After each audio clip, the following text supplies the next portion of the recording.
What I want is for us both to be dripping blood and hurting and suffering early in the fight. I want us both to be bleeding and really have to dig down and see who's the better fighter. See who really wants to be in there. Because I don't have a safety net. I want to be in there, and I know that. I know that. I'd like to find out if he does.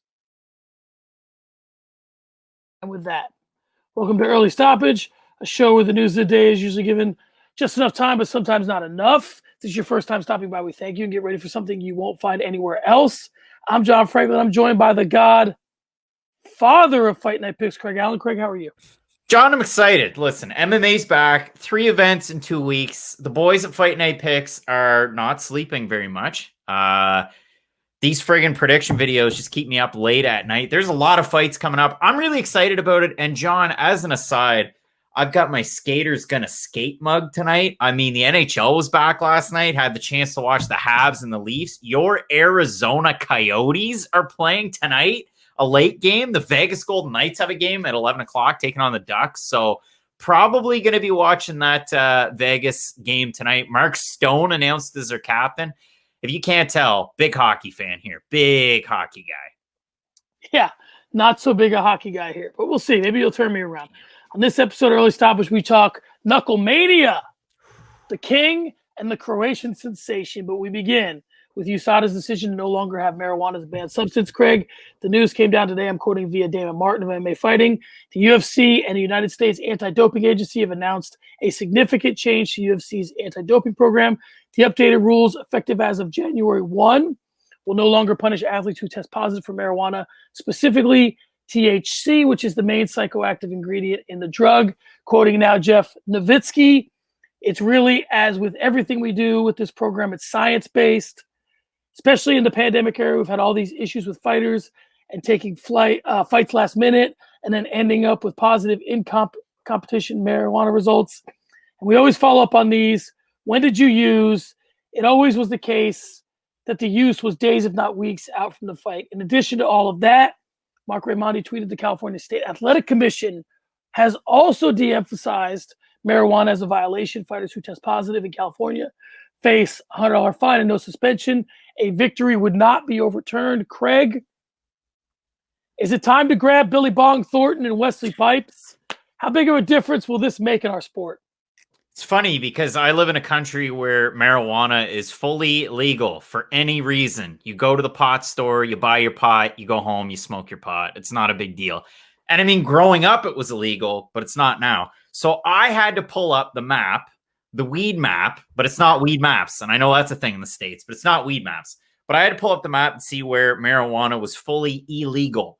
It is illegal for medicinal or just average dope smoking. Oh, it's 421, so we missed the boat there. We started it's fully illegal in Idaho. It's fully illegal in Wyoming. It's fully illegal in Kansas, Alabama, South Carolina, and Tennessee, of all places. MMA goes to some of those states. That's a weird thing. You know, they had UFC Boise. That was JDS and Blagoy. Even though they go to Kansas, they go to different states. Tennessee, we've had UFC Nashville in the past. I know that it kind of came out, you might have touched on it, the fact that Mark Raimondi had tweeted under one of the major articles, the fact that the California State Athletic Commission will no longer be penalizing fighters overturning wins or possibly even losses, but most likely wins over to no contest. It's a $100 fine. No big deal. I find it a little silly that there's still a $100 fine associated with something that's compared to a nothing. That's still something. Like, that's still meaningful in a sense. The fact that your name's at least associated with it. So for me, does it really mean a whole lot? There's a lot of people that feel very strongly about this issue. I'm not somebody that, that has a strong case to make either way. We've seen Canadian athletes, in particular, Elias Theodorou, really lead the charge in regards to therapeutic use exemptions. He wasn't really able to get them in certain areas. I know he's had one fight since the UFC. He's considered kind of the forerunner, if you will, up here in terms of marijuana legalization in athletics and especially in MMA. But for me, I don't really think it makes a huge difference. I mean, yeah, it was unfortunate. I know Bavon Lewis was used as a particular example here recently, and they're considering him a UFC fighter.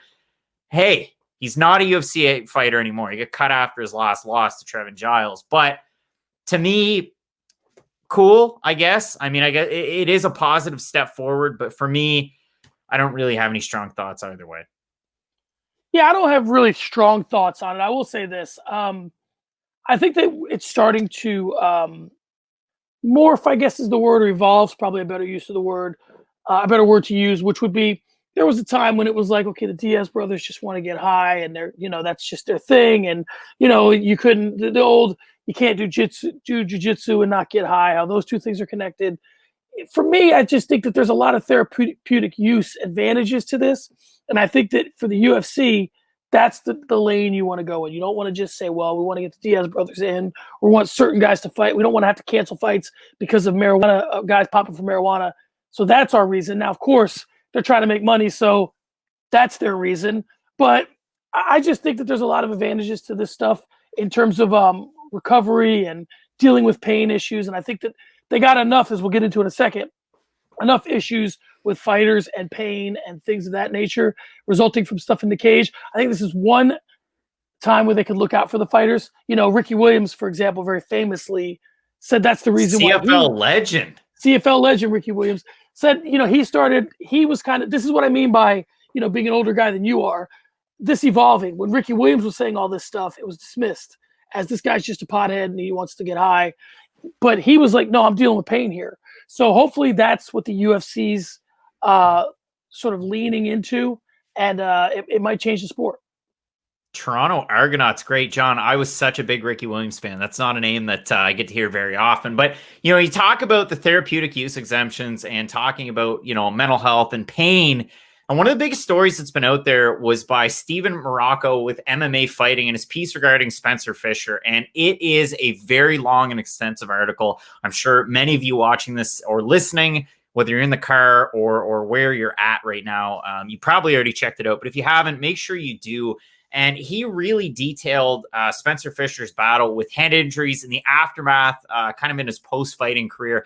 And we could really go 6 ways to Sunday with this topic, and you could really make a whole movie out of this entire story. But I'm going to boil it down to one aspect for time's sake. John, should fighters finally rally around a cause like this one? And do you think that this is finally a wake-up call for a lot of fighters who've been calling for a possible union or at least unionization? We've had issues on the pay scale side of things. Should this be an eye-opener in terms of maybe we should have health insurance? Maybe we should be looking post-career a little bit more and kind of use this cautionary tale as an example?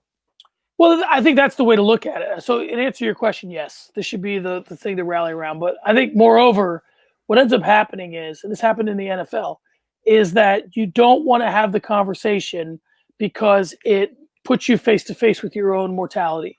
And that, hey, I'm engaging in something here that's very dangerous. Now, I think a more, again, evolved take on it would be, okay, so when I'm young, the sport might not kill me, but it will damage me, and I should be prepared for when it damages me, right? Meaning, I get insurance on my house, not because I think a hurricane's going to rip the roof off of it, but that it might.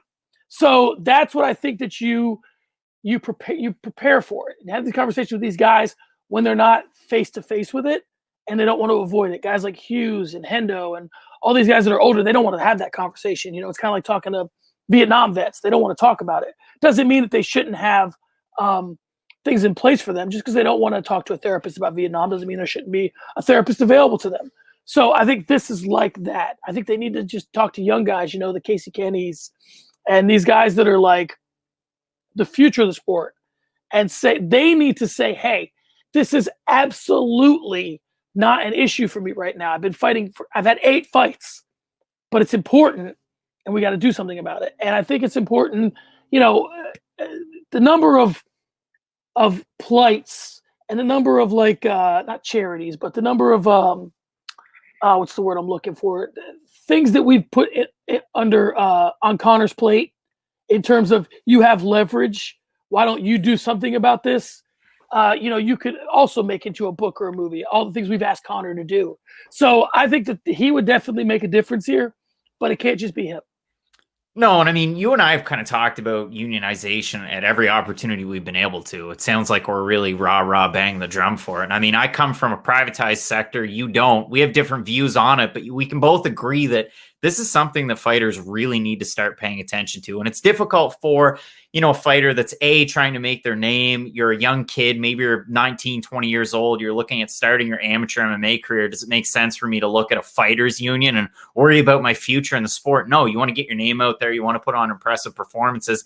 You're not going to have the fighters that are either on Contender Series. You're not going to have a lot of the regional fighters in general that are professionals, or those fighters who've just broken into the UFC and they're making 10-10 really gravitate toward this.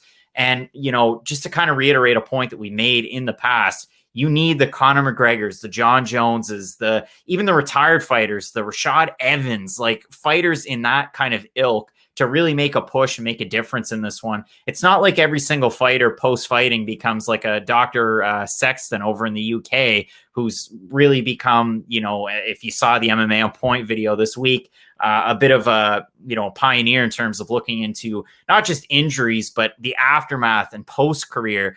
There's not a lot of fighters like that. You mostly hear of the cautionary tales, the issues that fighters have after fighting, like Spencer Fisher. So hopefully this is a bit of a wake-up call, because, the quotable from this week from Dana White, and this one, an Aaron Bronstetter tweet, referring to Spencer Fisher, he's not the first. He's definitely not going to be the last. This is a contact sport. Anybody who's ever done this, younger, myself included, is dealing with brain issues as part of the gig.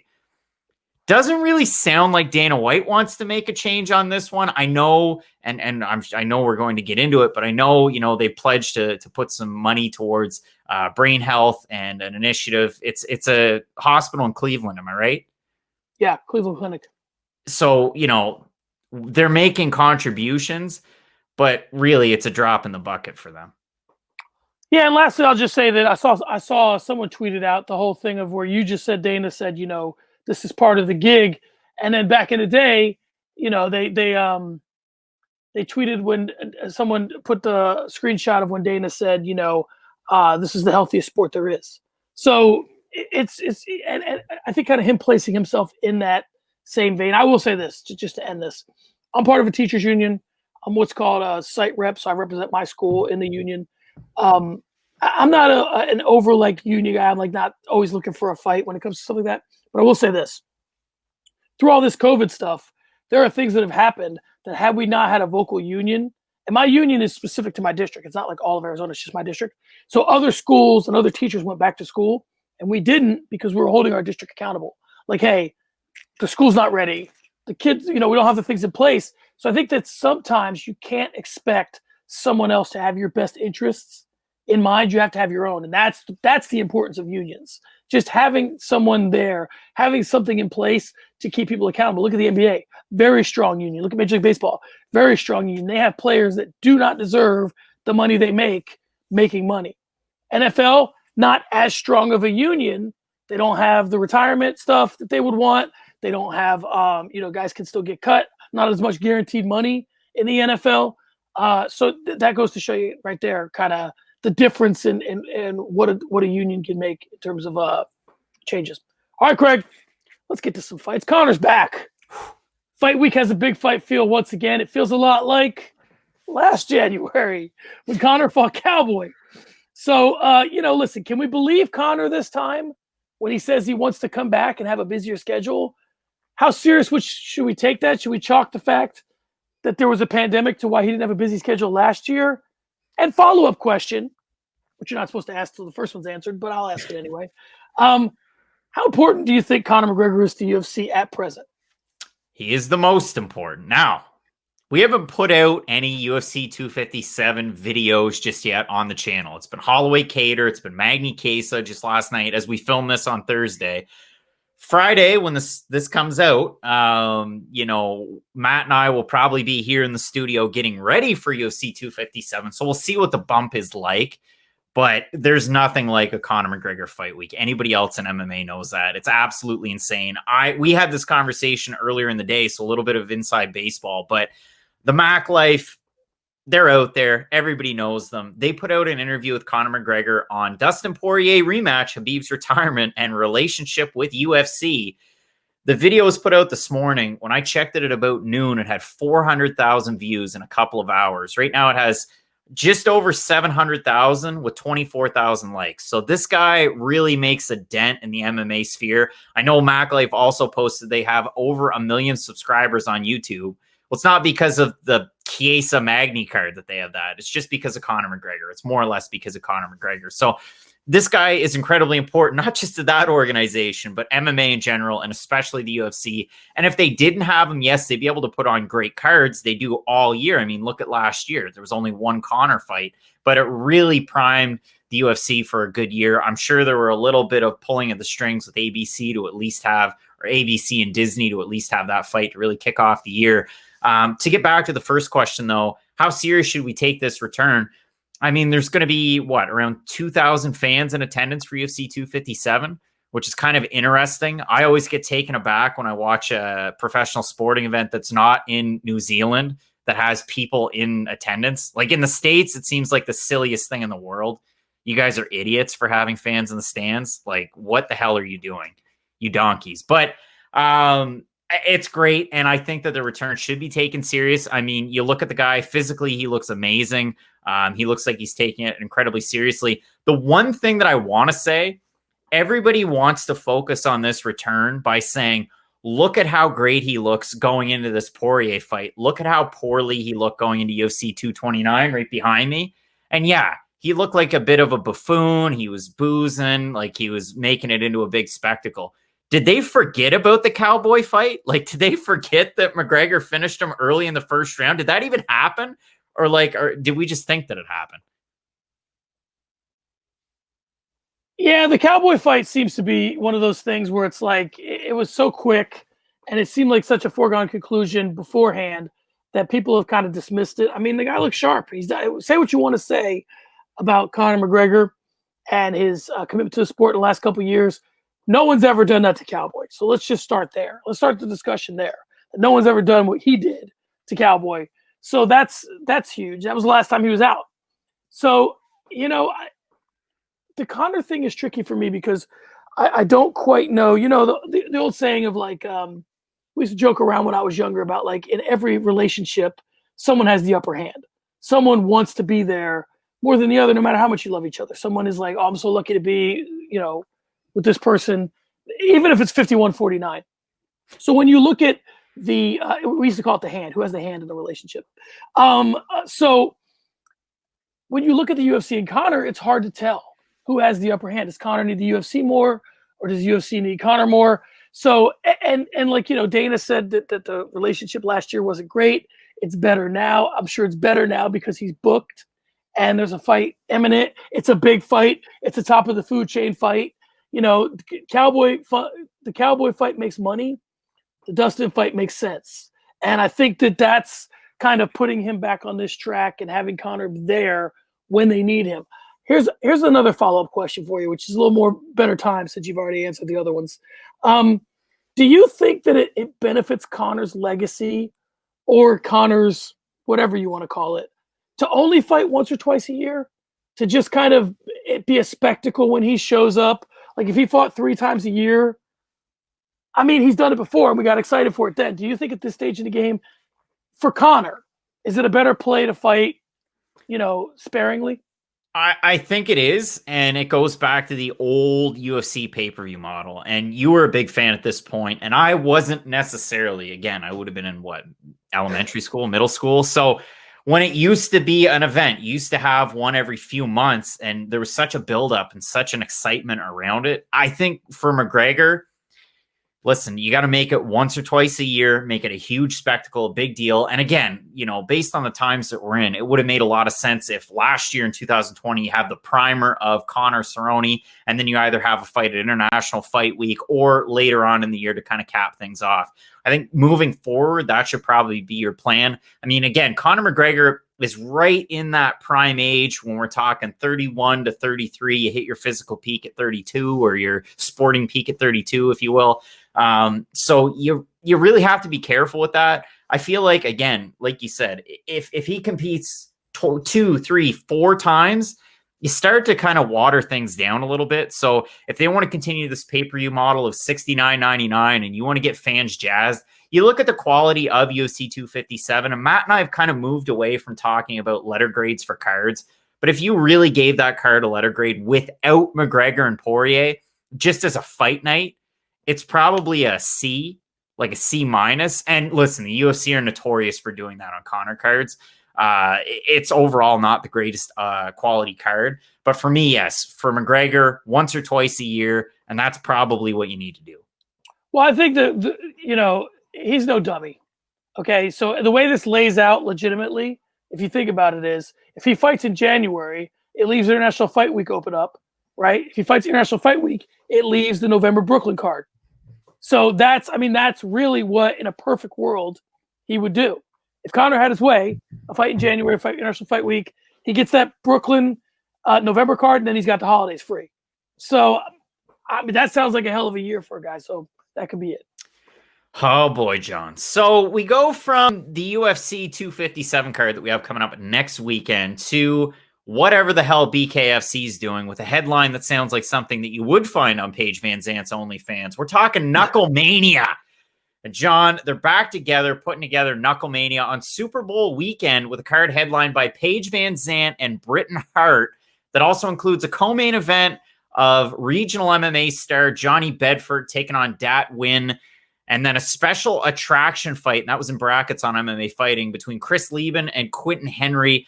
The quote from Dave Feldman, the head man over at BKFC, is, "We want to separate one card for the year and make it really special. We have some great fights and big names. We think that we're going to get a ton of attention from this one." John, the question's simple. Is this card going to be like taking a piss in the Regina, Saskatchewan January wind? Or will it make a dent like a piece of siding in the Regina, Saskatchewan January wind? And for everybody that doesn't live in Saskatchewan, they had 120 kilometer winds yesterday and incredible snow. It was just an absolute rager of a storm. So is this just pissing in the wind, or are they going to make a dent? I don't think they're going to make a dent. I don't think it's pissing in the wind. So I am kind of rejecting the premise of your question, which is unfair because you don't reject the premise of my questions. So I'll say if I had to choose one or the other, it's pissing in the wind.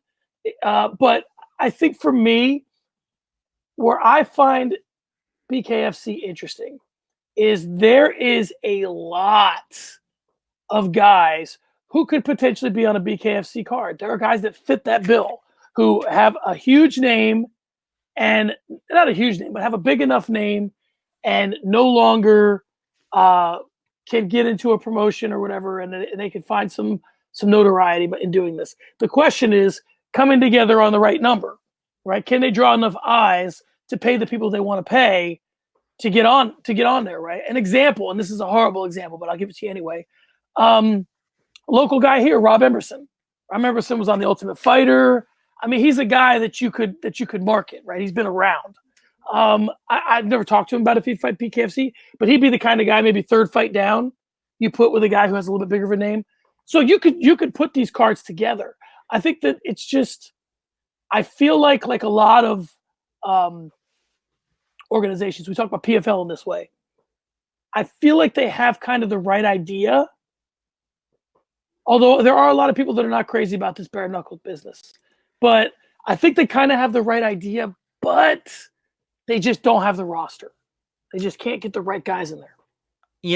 We've talked about this in the past, and I jumped on board at the very beginning for BKFC 1 and for the WBKFF card, which is now defunct. They only had the one card, but I was totally on board. And then I started to watch it and the marketing towards it, and the one fight where Dave Feldman said they withhold a guy's pay because it was a boring fight. And it really turned me off of the sport, and it turned me off of the promotion. And that was kind of it for me in BKFC. But when you're going to put together a card that's on Super Bowl weekend, you're going to have the headliner be, a 500 MMA fighter who's never had a fight in bare knuckle against Britton Hart. John, do you know what Britton Hart's boxing record is by chance? Okay, it's 4-4-3. And if I go through a bare knuckle boxing record, and listen, people are going to pump it up. I really don't care. She lost a split decision to Beck Rawlings. Beck Rawlings is not a boxer. Beck Rawlings is a poor boxer. She lost to Christine Faria, who is their Police Gazette champion, whatever that is. So she lost that fight. Then she had 2 draws in boxing. She lost in boxing. She beat Kim Waybick in boxing. Then she won a fight against Randine Ekholm, BKFC 14, who was 0-3 in amateur MMA going into that fight. Britain Hart is not a good fighter. I know that there was a back and forth between her and Paige Van Zandt. This is a slap in the face to anybody that really enjoys like competition. This is just a spectacle, if anything.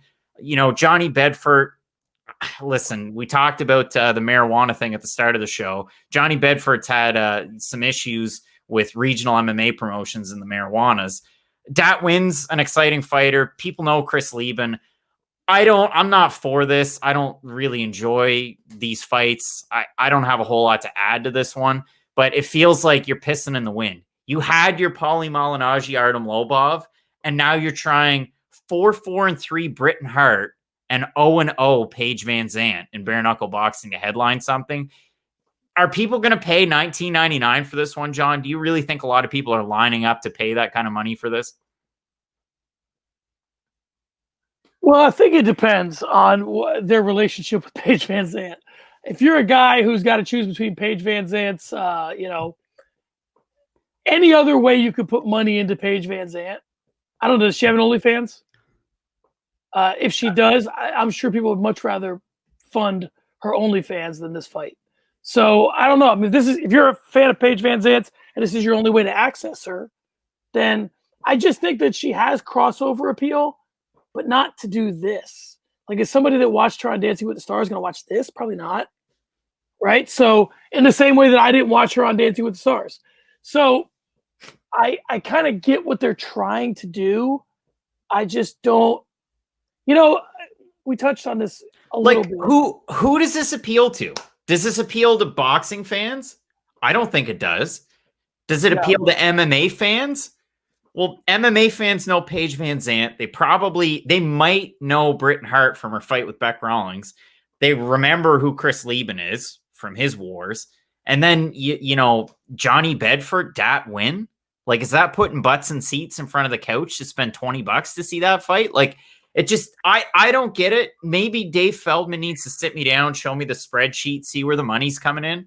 But I do not get it at all. Well, and here's where it gets interesting is that, there have been much better rostered promotions that went under. So that's where I think that is the novelty of bare knuckle fighting enough. I mean, it's not for me, but is it enough for the fans? Because if you look at it like this, World Series of Fighting, would you take that roster tomorrow and put it in bare knuckle fight? Of course you would. Marlon Moraes, Justin Gaethje. I mean, you had some guys. So, and that went kind of under. I mean, I know it's the PFL now, but look at all the money that's been pumped into that with like all these investors. That was not sustainable on its own. So what makes you think this will be? I mean, and World Series of Fighting had great fights. Still not sustainable. World Series of Fighting had a network affiliation. Still not sustainable. Now, you can make the argument, again, they're still around as the PFL, but I don't see it. And maybe Feldman sees something that we both don't see. I've knocked around the idea of interviewing him just to get the skinny. Maybe we'll have to do that. Just last thought. He really promotes it well. And when you hear him speak about it, like, you get jazzed. I guess I've just been so disillusioned with it that I can't get into it anymore. Maybe we'll have to get him on the channel and he can pour some Kool-Aid for us and we'll see if we drink it. All right, Craig. Anthony Pettis this week speaking with friend of the show, Mike Heck, explained his departure from the UFC as follows. I was looking at a couple of deals, a couple of opportunities, and the PFL just made the most sense to me, especially at this point in my career. Their format for becoming a champion, I can become a champion in 12 months. It's a season. I know when I'm going to fight. It's definitely a whole different experience for me having a tournament style like this. When you hear that, and we've talked about that before, when you hear that, Craig, do you think that makes sense? Or do you think that's a guy who had sort of not worn out his welcome with the UFC, but didn't see championship aspirations with the UFC, didn't see a long, bright future with the UFC, rationalizing his move to PFL? I think so. And I mean, if you're Natan Schultz, so much shade thrown your way. You're a two-time champ. Pettis coming in here like he owns the place, like they gave him the keys. The title's yours. You're not Kayla Harris and Anthony Pettis. But yeah, to me, that's exactly what it sounds like. I mean, this is a guy that was bouncing around between 55 and 70. He had an impressive fight against Morono at 70. But do you really think Anthony Pettis was primed for another title run? Like, he's had those title run or those opportunities. He beat Wonder Boy and then he just couldn't keep winning. So for me, PFL made a lot more sense. I thought Bellator was the play, like a lot of people. Maybe the season format does help him out. Maybe, being on that grind, you can still lose a fight. You don't really lose placement based on how the fight goes, if you're able to finish it, if you're able to finish it early, so on and so forth. So I really think it could benefit a guy like Pettis. If he wants to be active, so be it. I would also, if I could add like a follow-up question to Pettis, maybe behind closed doors, it would be, all right, so, if you fight in a season like this and you keep having more and more fights, I know they give you the $1 million at the end, but is there more incentive for you to have more fights throughout the year? Like, how is that contract exactly based? I'd probably never get an answer if I asked him and his agent, but that's one thing that I would want to know. But again, I think it's a good opportunity for him. I like this one. I'm with you. I think that, is he rationalizing this? Of course he is. But does that mean that every time someone's rationalizing something, there's not a grain of truth, or it's not correct? I mean, he has a case for a reason because it's legit. I think that, would he want to be fighting for titles in the UFC? Of course he would. But he could have gone to Bellator. Maybe they didn't want to meet his number, or maybe he looked at it like, okay, I could make, whatever. Let's say 50 and 50, right? Let's say 70 and 70 with Bellator. I could make that and have to fight 10 times a year or whatever it is, which would never happen, to get $1 million. Or I can roll the dice and think that, okay, maybe I'm a little bit better than all these fighters, maybe a lot better. Maybe this guy can win it twice. You're right. He's throwing shade at Schultz, but at the same time, he has a resume that Schultz doesn't have. So if you're Pettis, I mean, this is the epitome of the delusion of the aging fighter, which is I can go to XYZ and be the guy that I used to be. So we'll have to see. I mean, I think that on paper, what he's saying makes a lot of sense. If he were smart, which he is, I would make sure that I'm doing something like Sean O'Connell's doing. If I'm Anthony Pettis, I'm trying to get in Kevin Hart's ear. Like, I'm trying to do some other things. He's a good-looking kid. I think that he could be using PFL connections to make some moves. Have to see what happens. Now, John, let's throw it over to the last topic on the rundown. There was a tweet put out on January 13th by one Jon Jones, and his tweet says, 250 pounds, moving like a Jones. First question, John, do you actually believe Jon Jones that he weighs 250 pounds and is absolutely shredded? And B, are his legs still shaped like candlesticks at 200 pounds? Well, if we're to believe the picture that he put out on, I believe, Instagram, then you could have that kind of shoulders and back and still have candlestick legs and probably 250 pounds. So here's my question. Here's my takeaway from that. When he says moving like a Jones, does he mean Chandler or Arthur? Because Arthur Jones was a lineman at best and is retired. So Chandler Jones is still a stud who's making Pro Bowls and wrecking backfields. But I don't know. Jones at 250, man, that's a I think that what makes Jones special, here's the question, does he think that the methodical way that he fights translates to a slower pace at heavyweight and still works? Because my thought is that he's a very methodical, deliberate fighter at light heavyweight, but that works because he has the capability to step on the gas when he needs to. The question is, will he still be able to step on the gas at 250 or whatever he's going to cut to? I'm sure that if he fights Stipe, my guess is he's trying to put on a lot of muscle and then cut to a number that he feels comfortable fighting at, as opposed to just eking into heavyweight. He'd rather get big and cut. So if he's 250, then he'd probably want to cut to 230 and fight Stipe at, I don't know, a ripped up 240. That'd be my thought. But I believe the number. I just don't know that I believe that number is going to translate to the cage.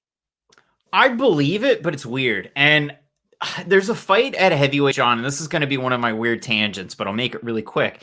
There's a fight at heavyweight, and when I think of Jon Jones, this is a fight that I think of. It was a Bellator fight on the prelims, Bellator 198, back in 2018. And Adam Mashowski fought Rob Morrow. And at the time, Mashowski was 13-6-1. Robert Morrow was 23-21-1. And the reason why I remember that fight is because Mashowski came in at 250.5 pounds. Rob Morrow came in weighing 214 and beat him. Why can't Jon Jones come in somewhere between like 220 to 230 at heavyweight? Why does he think that he has to be 250 pounds? Like, I'm sure at 250, he's probably going to cut a little bit, but why can't you come in as a light heavyweight? I mean, we've seen it between 230 and 240 pounds. There's so many heavyweights that have had a lot of success. Why do you have to go up to 250? Was it just kind of to prove it, to have a number on Twitter that looks good? It's a nice round number. Everybody can kind of associate it with something. Or does he feel like he has to continue to add and add and add to find success up there? Like, is the speed still there at 250? I don't know. I would think not, but it could be. So for me, here's where it gets interesting. There have been times when fighters have put on weight to their detriment because of the situation in the division. Okay, there have been bigger boys in the division. So when Alistair Overeem is roaming the prairie and when Brock Lesnar's roaming the prairie, you better be bulked up, you know. But, you know, like the prime example here would be Frank Mir. Right, Frank Mir got bigger when Brock Lesnar was fighting, and when Brock Lesnar was champion because he needed to be. But Brock was going to throw him around. So, I don't know that Jones who are the guys in the heavyweight division that he needs to be that big for? Ngannou? Like Ngannou's not Ngannou. Yeah, but Ngannou doesn't weigh that much. Like Rosenstrike is close. Greg Hardy, but like Greg Hardy's not on that level. So yeah. But those guys aren't trying to muscle him. That's the point. Those guys want to stand. I mean, Ngannou's not trying to take him down, right? So the only guys you got to worry about trying to take you down are like, is he bulking up for blades? You know what I'm saying? Because Stipe's going to want to stand with you. And I think that at 220, you could probably wrestle with Stipe. So I don't know. To me, it just seems like a weird thing to get that big for what? I mean, if it's the fight, if it's because you're worried about Overeem and blades, maybe. But I don't know, man. I don't see it. I see all the guys, all the bigger boys gone. Ngannou, Stipe, those guys, Rosenstrike, they all want to stand with you. So I don't get it. Nope. All right, Craig, let's move on.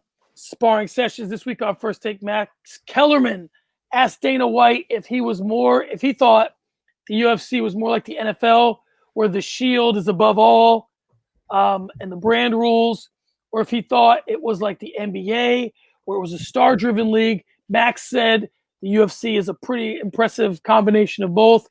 Dana agreed. Do you agree? No, it's like the NFL. It's like the NFL, because if you go too far outside the lines, you're either going to get a talking to and you're no longer outside the lines, or you get cut. That's the way of the world with the UFC. I mean, you can get away with a little bit more with some of the other promotions, but with the UFC, it's their way or the highway. You speak a certain way, you know, you do interviews a certain way. And yes, every now and again, somebody breaks the mold. But again, they pretty well only do it once or twice. Look at Cage and Johnson. We talked about unionization earlier. Leslie Smith, not in the UFC anymore. Cage and Johnson, as soon as, you know, he lost that fight, boom, see you later, Cage and Johnson. Like, we don't need that kind of thing in our organization. So to me, it's more of a UFC as a brand, and they've done a good job of that. You know, kudos to them. But it's more the UFC than it is a star-driven league to me. Yeah, and I think that's their goal, because, you know, a lot of things change. Those three letters don't. And no matter if you got people loving that brand and tuning in no matter who's in the cage, then that's important. The one thing that I want to comment on, and again, we didn't have this written down, but just to kind of add to that UFC Shield type deal, we saw it. I know Darren Rovell, of all people, tweeted this out. He wasn't opening old packs of baseball cards. He threw out a UFC tweet that didn't attack Amanda Nunes. But recently, it was Roots of Fight did a collaboration with Conor McGregor. Do you think the UFC went to Conor McGregor and said, hey, Why are you making money off merch like that when we're selling your stuff and you're getting a cut? Yeah, I mean, I don't know if they had that conversation, but I can imagine they should have. I mean, listen, you can start the conversation, which we'll do later, about should the UFC have gotten together with Roots Fight a long time ago? That's either who knows. Offers might have been made, but please do. Great shirts I'm wearing right now. I know. So here's my thing with just continuing this conversation. If you listen to the way, and David Stern is a little bit different than Adam Silver, right? Roger Goodell's a little bit different than Paul Tagliabue was. For me, when I hear the way Adam Silver talks about the NBA, he acquiesces to his stars in a lot of ways. Now, he's fortunate that he's not presiding over the Iverson, Artest. Like, he doesn't have to institute dress code policies. Guys aren't bringing guns into – I mean, guys are, they're rich and they're going to party. That's a lot of what the NBA players are doing now. They're not looking to carry guns and get crazy and all that. So just go to your COVID strip clubs. Right. So what I mean by that is Silver's presiding over a much calmer league than Stern did. So I do want to keep that in mind. So Stern was a different kind of guy than Silver is. But Silver talks a lot about, the players being his partner, and Dana doesn't talk like that. So I think that, but for Dana to admit that he's more like the NFL is almost to kind of say he's a little bit anti-union, which he has no problem saying. But I just think that he wants people to think that they're a star-driven league because he's trying to promote stars. But I think in the end, he's going to, just the way that he talks about even his stars, questions how much of business partners they really are. All right, Craig, let's move on to the featured segment. The featured segment this week is Rank 'em. I wanted to go for the year, but I was like, you know what? We got a nice little trio of cards here in January. Let's take a look at these fights and rank them in terms of which ones we like the best. All right, so we'll start at the very top. In terms of what was front of mind for me, Conor McGregor and Dustin Poirier, Michael Chiesa and Neil Magny, Dan Hooker and Michael Chandler. And from there, it's all on you. So you go. You tell me the rest. Well, I mean, we were trying to pick out our fight of the night contenders. And Matt and I always talk about it. Do we go with the hipster picks, like the ones that we're really excited about, or the ones that are probably going to draw the most eyes and result in exciting fights? We threw down Mike Davis versus Mason Jones. That was our pick for the Wednesday card, the Chiesa and Magny card. That was one of them. Then Matt Schnell, Tyson Nam. So those are the two that we had on that card. Lerone Murphy taking on my guy Pocket Rocket, small Vitor Belfort, Douglas Silva de Andrade. You have Imavov Hawes, Nasruddin Imavov taking on Phil Hawes at middleweight coming up this Saturday. And then Nazrat Hakparas taking on Arman Zarukian, UFC 257. For me, that's the fight of the night. That's the one that I'm most excited about on that card, apart from the main event. So there's so many good fights. There's so many ones to get excited about. I know, we have a lot of honorable mentions that we go through. Rodriguez and Hebos, that's a really big fight, especially in their division at strawweight. But pretty good list here, I think. All right, so I got us both written down. We're gonna rank these out, but I'm gonna do a little bit of promotion. At the same time, I'm gonna ask you this question. So something that we got brewing, some of the greatest fights that have ever happened. Is there anything on this list you think could be in that sort of category? Do you think there's any fight on here that someday, son, whoever succeeds me when I get older, and this is one of those great fights? Me and my half brother, young Franklin. I mean, if Connor Dustin pans out, but apart from that, I mean, I don't think you're going to get an all-timer out of Murphy and D Silva. I think that's a fight that I'm going to get excited about. I'm going to watch it, and no matter how it ends, I'll remember it. But I don't know. I don't really think so. I think, Hooker Chandler could be good, Connor Dustin, but normally those all-timers, there's usually some big names involved. I mean, even last year, Zhang Wei Li, Joanna Jędrzejczyk, they're stars. Did that make Zhang Wei Li a star? You can make a case for that one. And Devison Figueiredo, Brandon Moreno. Well, Figueiredo was already a star, and Brandon Moreno was, tip of your tongue for a lot of MMA fans. So I would say Connor Dustin, Hooker Chandler, and maybe leave it there, really. All right, so give it to me, 1 to 9. What do you like here? Number 1's your main event, UFC 257 for sure. Number 2, probably Hooker Chandler. Number 3, Now we're getting into my excitement level. I'm going Hakpras Sarukian. Number 4, I'm going Davis Jones. I screwed up. Holloway, we'll go Holloway Cater 5. I made a mistake there, but yeah, we'll go with them on 5. They should be a little bit higher, but that's fine. 6, I'm going to go Imavov Haas. 7, I'm going to go with Chiesa Magni. 8, Murphy D. Silva. And 9, Schnell Nam. And I actually had Schnell Nam as a fight of the night, not Murphy D. Silva, but changed my mind there. Let me think about, I'm not going to mess with this list too much. Obviously, you wanted a Holloway Cater a little bit higher, so that would be the change. I think you should have put a little more respect on Chiesa Magni's name. I'd probably move them up to like 5. But again, I'm a half a casual and you're a hipster, so these things are bound to happen. I just want to say this before we go too far. I mean, Chiesa Magni's a great fight. It's a great fight stylistically. It's a great fight in terms of seeding of the division. It's also a fight that's taking place on a Wednesday morning. Like, it starts Wednesday morning. So the UFC doesn't place a lot of stock into it. I think it's great, but if you're only going to have the fight then, not a lot of people are going to be watching it in your target demo. So it's tough. It's tough. That's fair. All right, let's move on to For the Gram.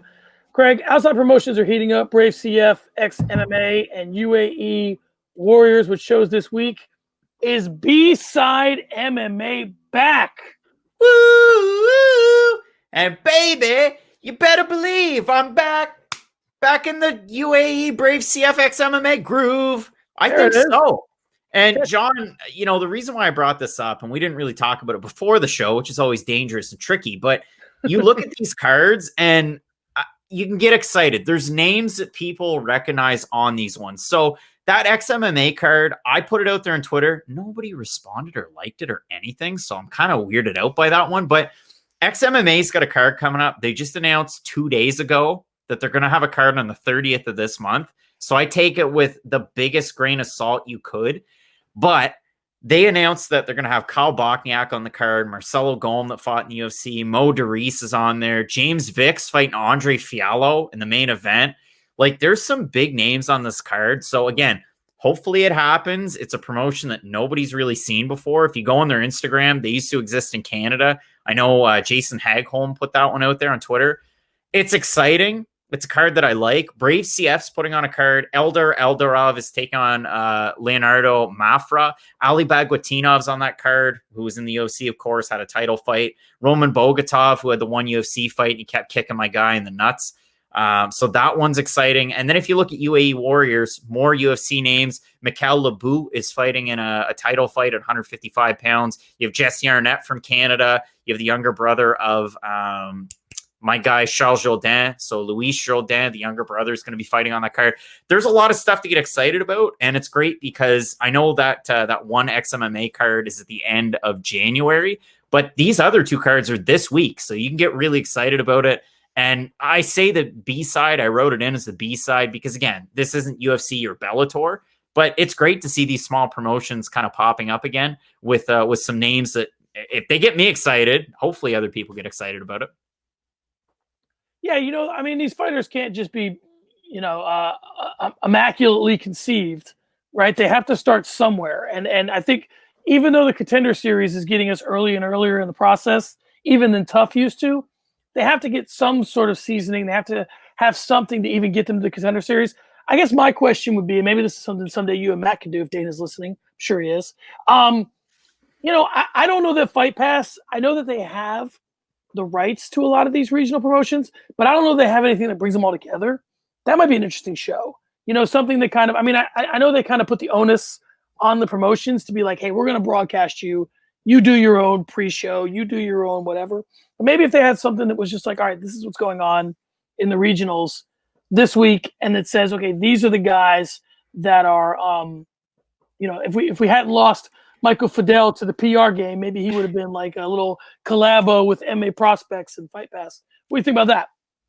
I think it's a good idea. I mean, instead of zigging like that, they've decided to promote Adam Hunter's comedy special for 2 weeks. So it kind of kills the the lower level MMA game. But no, I mean, in all seriousness, the one thing that I just wanted to add to this is you talked about it. You know, with UAE Warriors, they had a number of shows last year, and whether people caught them or not, there's a fighter popping up from UAE Warriors on the Wednesday card. Manon Fiorot, she's from France. She's fighting Valerie Leonardo. I wanted to say Letourneau, but or Victoria Leonardo, sorry, from Louisiana. And it's an exciting fight because Manon Fiorot had those 3 fights with UAE Warriors, won them all by finish. They were all like, go watch them. They're really exciting fights. She's a great prospect at 30 years of age. And that wouldn't have happened if there wasn't regional MMA. So again, it's great to see this happening. We get to see these kind of stars pop up. And I know she headlined a card, which was awesome. But, you know, even on a card that's headlined by a former UFC talent, you still get the opportunity to see some of these fighters like a Manon Fiorot. So it gets me excited. These are the fights that I get most excited about, is these little flashes or these new fighters coming into the UFC. So again, couldn't be more excited about it. All right, great. Let's move on to one Twitter hitter. GSP and Mike Davis, to an extent, both came out this week and said that they aren't really big into fighting. If we set it an over-under of 70%, what percentage of fighters do you think actually enjoy the process of fighting? So I'm bad at setting over-unders, so I want 70% here. I think it'd be under, wouldn't you? I think it would be under. I mean, process of fighting's difficult. That's the interesting twist, because the process of fighting would involve the training and the preparation. And I feel like a lot of people enjoy that. But the actual fighting, I mean, like, I don't really get the jitters to podcast, but like sometimes you do, I guess. I'm sure there's probably less than 70% that enjoy the actual process of making the walk, getting the Vaseline put on, going into the cage, and actually punching somebody in the face. I would take the under on it. Oh, so you're talking about that part? I disagree. I think it's the opposite. I think that, you know, there's an old saying about football. I think Michael Strahan might have said it. I'd play for free. The reason why you pay me is for training camp and practice and all that stuff. So I think the fighting is the part that they want to do. I think that everything else gets in the way of that. I mean, they can do there's 100 other ways to stay in shape. They can be CrossFit instructors. They could be boxer size instructors, and then someday down the road complain about the effects it's had on their mental capacity, like Dana did. But no, I think that these guys like fighting. I just think that there's a lot more to it. And I think that if you made it, which is interesting, because we talked about the PFL earlier, maybe that would be the thing that would just kind of take all that out of the way. Is that if you just knew everything, this is when you're fighting this year, this is what you might. I'd be interested to ask guys who've been in the UFC. Maybe we'll ask Pettis a year from now. You know, obviously he'll be biased because if he's still with the PFL. But do you like the process of kind of knowing this tournament structure, of knowing when you're fighting and who you're fighting for the most part, and what bracket you're in or whatever, more so than just having to, you know, it's kind of what they say about like actors. Like once the movie's done and the rap party's over, you're just unemployed. You're trying to figure out when the next movie's going to be. Now you got a lot of money in the bank, but you got to figure out what the next gig is, and you got to go through all that. So that might be, I think, the more unenjoyable part of it, which is like just trying to figure out what's next. Instead of just, you know, and there may be some guys out there that just leave it to their agent. They go to the gym every day. Chael Sonnen just said and there's our Chael reference for the day. He said, I don't want anything to do with my training. My practice is at this time. I show up, I go through the motions, I leave. It's all left to my coaches. They watch the tape, they set the workouts, all that. That worked for Chael. The two people that I would ask the question to, and it's funny that, you know, you mentioned Chael, but the two people I would ask the question to would be Rampage and Chael Sonnen, because both of those fighters were, you know, fought for so many different organizations, but also they've done a tournament structure with Bellator for the heavyweight Grand Prix. And I know Chael beat Rampage and then lost the second time, but I'd want a fighter that went through even a tournament structure like that. You at least know the dates, you kind of know the seeding roughly, so you know it's not predetermined, but at least you understand this is going to happen on these dates. If you can get that lined up, well, what's that like when you fought in the UFC or for Rampage? What was it like when you fought with Pride? There were tournaments there too. For Chael, you fought with Bodog on a beach. You know, it was pre-taped and your feet burned. Like, what was it like that compared to a tournament? You know, things like that. And I'm sure a guy, like Chael probably enjoyed both parts of it. The prep, obviously enjoyed the hype of the fight. And to me, it looked like he enjoyed the fights. Maybe not that one with Tito Ortiz that one time, but I think that would be a question you'd ask somebody like that. Rampage, a Chael's, one of those guys. I think a guy might be interesting to ask it too as well would be like Brian Bader, Matt Mitrione. They both went pretty far in the tournaments. All right, Craig, it's time. Let's move on to posting to the book. Say hi to the grandparents. Say hi to the aunts, the uncles. This is kind of a serious one, Craig. Let's keep it at 170 and move on from the go to the welterweight division to its pioneer, UFC Hall of Famer Pat Miletich. Had a rough week. He was fired from his commentary job at LFA after participating in the Capitol protests, and apparently he's legally blind because he didn't see any violence at an attempted coup where 4 people died. Craig, did Miletich get fired for his political views or his inability to see violence when it's right in front of him, thus making his job as a fight commentator that much more difficult? Now, that's a hacky joke, but for a kind of serious subject, what do you think about this whole Miletich thing? Well, it's definitely the former over the latter in that whole question there, paragraph of question. Again, I had the flag there, the Carlos Newton flag. It's a lot different up here than it is down there. A lot different. And this, we talk about this when we're at home, and, it's kind of a weird podcast question, but like pretty fortunate that I live up here. I'll be honest with you. I don't have to worry about stuff like this in my own country. I don't have to worry. Yeah. It's a lot different. You wouldn't understand, I guess, if you didn't live up here, if you didn't live in the States, if you weren't kind of born in the States. It's just, I can't stress how much it is different. But to answer the question, yeah, if you're an organization like LFA, you went through a rocky 2020. There was a spot where Pat Miletich was involved in an alleged DUI. And then not long after, he was commentating for them, in that week to 2 week span. And then a few weeks after that, he had a fight in his 50s. He had a fight. And the LFA was fine with the DUI, but this was the straw that broke the camel's back. I think it was kind of a combination of things. I don't think that situation that they were put in the summer really, it probably made it a little bit easier to ask him to step away. But I don't know. This guy's way off in left field in a spot that I don't really want to touch. Having a guy like that on the job, it really puts you in a bad place for the LFA, and you can't have that kind of stuff around, especially if a guy that's affiliated with you's taking pictures with the type of company he was keeping. And I didn't see any masks on there either. Like, where were the masks? So that's my issue with it. But you're the LFA. I mean, what do you do? Here's what Pat Miletich needs to realize. And, if we could get him for an interview, I'd happily ask him this question. Inside baseball, I've started to put some things in motion to maybe talk to him because I'm curious. So here's the deal. You can't both claim intelligence and a lack of self-awareness. Now, we all have blind spots, right? But you can't tell me that you didn't think that what you were going to was going to result in, now that everything's coming out, right? There's a lot coming out. And Pat Miletich likes to fancy himself as a pretty plugged-in guy, and depending on what reports you want to believe or what you think is a conspiracy theory. I mean, the joke kind of going around the States is, how can you be that surprised on what happened on the 6th when there's shirts were being made, right? Like, all this communication was going out. They had infographics about the whole time that was happening. Depending on whether you believe this or not, there may have been the people that were involved in that might have went on tours the day prior.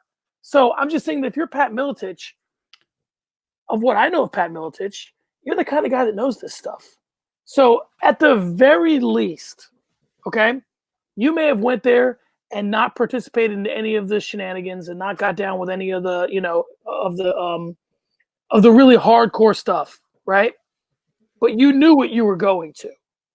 And you knew that you were going to end up putting LFA in a spot. Now, one of two things, if you're Pat Miletich. Either you thought it was going to be worse, right? And in which case, now you're in a full-blown whatever you're in, like where they're coming, booted up, ready to really take the Capitol. Or you thought it was going to be less. And then what the hell's the point of even, what I'm saying? Like, what? I guess my question to Pat Miletich, if I was the LFA, was, what were your intentions in going there? You thought you were just going to go to peaceful protest? One thing that I noticed a lot at that protest, and Pat Miletich is included in this, I saw a lot of guys wearing radios and earpieces. So what are you communicating? What's being communicated in that?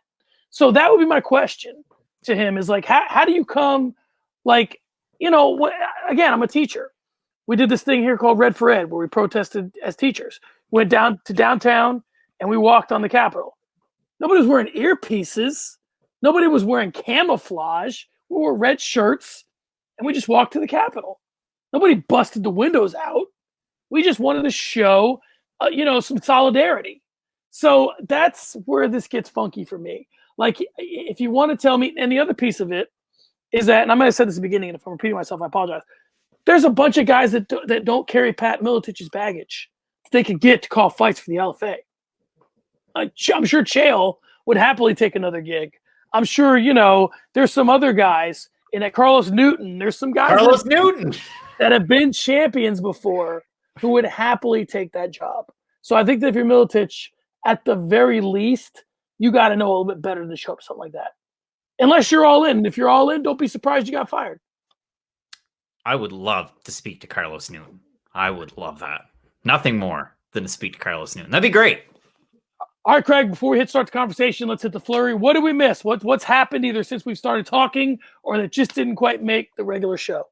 I don't know. I mean, in Canadian politics, it's been slow as molasses rolling uphill in the wintertime. Hold on. Can I say one thing before we go any further? And I'm not attributing this to you. I'm just saying, generally speaking, there was a time when most people, if they didn't want to leave the country they lived in, still looked at the United States as like, that'd be a great place to live. You are testimony to the fact that is going away. There are more people that are happy to not be in the States now than wishing they lived here. And that's a shame, because there was a time when people were like, I really like Canada. I really like Australia. I really like England. But there's this couple of states in the, that I wouldn't mind living in. People don't want to be affiliated with this country anymore, man. That's a shame. Anyway, the flurry. The flurry. I mean, we've got a lot of stuff written down. First one that I really had off the bat was Cyril Gane, my guy from France, taking on Jairzinho Rozenstruik. That fight is awesome. You saw what Rozenstruik did to JDS. Then you saw what Gane did to JDS. Then the UFC thought, hey, let's not throw a pity party for JDS. Let's put these two giants together and make a fight out of it. I think that's a great fight. I really do. I like Gane there. Am I missing something? Jairzinho's a great kickboxer, but Cyril Gane's good at MMA striking, and he's great on the ground. I think it's an awesome fight. I think it's a good one. What else you got? Well, I mean, it's just like the fight. We have this one on top of it in terms of topics, but Ryan Hall booked a fight finally, and he got Dan Ige. Like, it's almost hard to believe that they did put those two guys together. Like, Dan Ige, you're coming off a main event against Calvin Kattar. You got schooled. I bet, like, did nobody want to fight Dan Ige, or like, how did that one come together? Well, Ryan Hall's kind of, he's like taking boogeyman status a little bit. They're all talking about, like, the whispers are, the Underground Whisper Network says that nobody wants to fight Ryan Hall. These guys are so different stylistically, no? I mean, is this going to be a horrible fight or just a battle of... I fancy Ryan Hall in this fight, and the reason why is because his last time out, he looked like he was flowing through the matrix with his striking. And you know how good his ground game is. Like, Ryan Hall to me in MMA is like Gary Tonin over with one championship. Like, if those guys could fight in MMA, that's a fight I would make. Dan Ige's a good wrestler, so I think that stylistically it could be a tough matchup for him. But we saw how good or all right he looked, I guess, against Barboza. Like, he has that win, right? So this fight makes a lot of sense. The other one that we had down, Dan Hooker's quarantine process. Has to stay in Abu Dhabi for 4 weeks. And then he goes back to New Zealand, has to quarantine for 2 weeks. I don't know what are the quarantine process? Like, what's it like in the States? Like, if I decided right now I live in Arizona and I go to, I don't know, Mexico City, and then I come back to Arizona, do I have to do anything, or can I just go out and about? Well, I'll tell you this. The last I heard it's 14 days, but here's my thing. I know some students, I live in Phoenix. So I know students who go back and forth to Mexico all the time. Now, I don't know that they're quarantining. I've talked to their parents. Their parents seem like they're just coming and going as they please. So I don't know if it's like, a lot. I know parents that are going a lot from here to Mexico.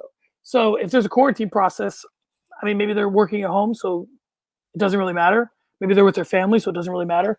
But I'm not going anywhere but my backyard, so I have no idea what the quarantine process is. To me, it was the 4 weeks in Abu Dhabi they have to spend. The 2 weeks in New Zealand, to me, it makes sense. And up here, we have a mandatory 2-week quarantine. And it used to be, we had a little bubble in Atlantic Canada. You could travel between those provinces, the 4. Now it's you stay in your province. If I go over to Nova Scotia, Prince Edward Island, Newfoundland, Labrador, when I come home, 4-week quarantine. Same thing if I went elsewhere in the country. We have a strong enforcement that you should not go to other countries. Like, it's very frowned upon. We've had a lot of politicians get in trouble for that here recently. So yeah, I'm not surprised by that. But the 4 weeks in Abu Dhabi, that's crazy. Didn't he have a thing with his kid? Is that the 4 weeks maybe? Like his last, I don't know. Wasn't it like he didn't see his kid forever, and it was like a social media thing when they got? I think that was more the 2 weeks in New Zealand that he had to spend in a hotel because he had to do it, and then Adesanya had to do it. Eugene Behrman's had to do it a number of times now. The one other one I want to touch on, I guess, Diego Sanchez have 1 fight left. We talked about this before. Any guesses as to who they might throw at him for that one more fight? That's a tough one, man. I don't know. Do you fight a guy? Like, he's already fought Mickey Gall. Like, that's the only guy I could think of. Mike Jackson, whoever wins that fight between Mike Jackson and Dean Barry coming up, like, seriously. I know, I'm with you because of where he's at. I guess my question is, do you give him a fight? Let's go a little bit further up the food chain because Dana, how he is with these season 1 guys, who's a guy that they could give him that isn't so far up the food chain he doesn't deserve it, but it will give him a hell of a fight? Who's that guy? I think you show him respect and give him somebody you can get a win over. That's why I'm thinking Mike Jackson, Dean Barry. Like, I don't like a 25 to 30 guy because welterweight's stacked. Yeah, that's true. That's probably the way it should go. And then the last one I had on here, prayers to the Van Roosmalen. I know, that was tough news coming out about the fact that Robin Van Roosmalen's in critical condition. His sister passed away in a car accident that they had. And unfortunate. I interviewed him to get ready for his first fight with Bellator, and it fell out. But yeah, man, he's a legend in terms of the kickboxing world, and was starting to dip his feet back into the MMA space. So condolences sent that way because that was terrible news to read yesterday. Yeah, absolutely. And obviously the least of which is the thing that he should be focused on is getting back in the cage or any type of fighting. But we hope that he has a quick recovery to whatever he wants to do next. And, best luck recovering from the loss of his sister. All right, Craig, let's move on to start the conversation. Dana White seems to be out on open scoring. He said last week that you would see a lot of boring third rounds if we went to open scoring. Now, at this point, you probably think this is going to be a start the conversation about open scoring. It is not. This is going to be a start the conversation about what is something you want to see changed, something you want to see different in 2021. What, like open scoring, would be something that you would want to see new? Maybe the answer was marijuana before today. So what are your thoughts? If you're backstage in the refs room, you should be able to openly chain smoke and have a couple of scotches before you go out and referee a title fight. No, that's a tricky one. What's one thing I would change? You know what I was all right with, and this is contrary to a lot of MMA fans out there. When Devison Figueiredo fought Brandon Moreno and Devison kicked him as hard as he could in the nuts, straight up when it happened, take a point. If you're cup checking and it's not, an overt mistake, take a point. If it's an eye poke and the fighters had their fingers out, take a point. Like, I'm in favor of a lot more points taken away due to what would you call them? Not even mistakes, but like illegal activity, I guess, in the cage. The other thing, get funky with scoring. Who's to say a round isn't a 10-7? Who's to say it isn't a 10-6? I know we have to be conservative with it. It's a 10-9, and at worst, it's a 10-8. We never see 10-7s. Like, when was the last 10-7 you saw? Charles Rosa, when he fought Bryce Mitchell, I think there was a 10-7 round. I throw them out there every now and again on Twitter, and people kind of rag on me for it. But why not? Like, you don't have to get 9 points. You don't have to get 8 points. The winner gets 10. Let's see more 10-10 rounds. Let's make things a little bit spicier. Those are the two things I can think of. Get a little bit crazier with the judging, if you want to call it crazy. Enforce the rules a little bit more in the cage, too. So my short answer would be veteran fighters on the Contender Series and finding a way to bring back vets and have them fight for their place in the UFC, or fight if they're, last fight of their contract type thing. That'd be a short answer. A longer answer, I think, would be like, let's just get going, man. Enough of waiting for these fights that are so obvious. Let's get enough with the. Let's just do, after 7 years, let's just do Carlos Condit, Matt Brown already, right? I know. Come on, let's get it done. No, I just think that, all this like posturing and this and that and the other, and this is all due respect to Khabib. Ask the guy if he wants to fight. If he says no, leave him alone. Move on. Put the belt up for Conor and Poirier and be done with it, man. It's time to move on with some of these divisions. Don't tell me one thing we didn't mention, the potential of Whitaker and Costa fighting. Either Adesanya's at 205 or he's at 85. Make them pick and let that fight be for the belt. Okay? Or not. Or let it be a number one contender fight. Stop doing this like best case scenario thing. We didn't really talk a lot about the Dana White piracy this episode because we touched on it before, and not a lot's changed. Obviously, Dana's threatening a lot more than he did before. But I just think listen, man, just get to the business of getting the fighters in there that everybody wants to see. The reason why they moved up The Last Dance is because 2020 sucked. Give us a year of we've been in a pandemic, just deliver for a year. And I'm not trying to take away from what 2020 was for the UFC. Props to them. They did their work. They gave us a lot of fights. It was a good year for the UFC. If not, as it was a bad year for the world. Just give it to me, man. Deliver. The fights are there. Give me, sit in the room with all your buddies, Dana, and say, who do you want to see Gaethje fight? Let's do it. That's what I want. Let's get going. Dave Feldman's already doing that, John. Just follow BKFC, Super Bowl weekend, Britton Hart, Paige Van Zandt. Let's get into that. Dude, is it me or does Britton Hart have big Hart Foundation vibes? Like when I first saw that name, I'm like, is this like the daughter of the British Bulldog and Brit? Like, is she Canadian?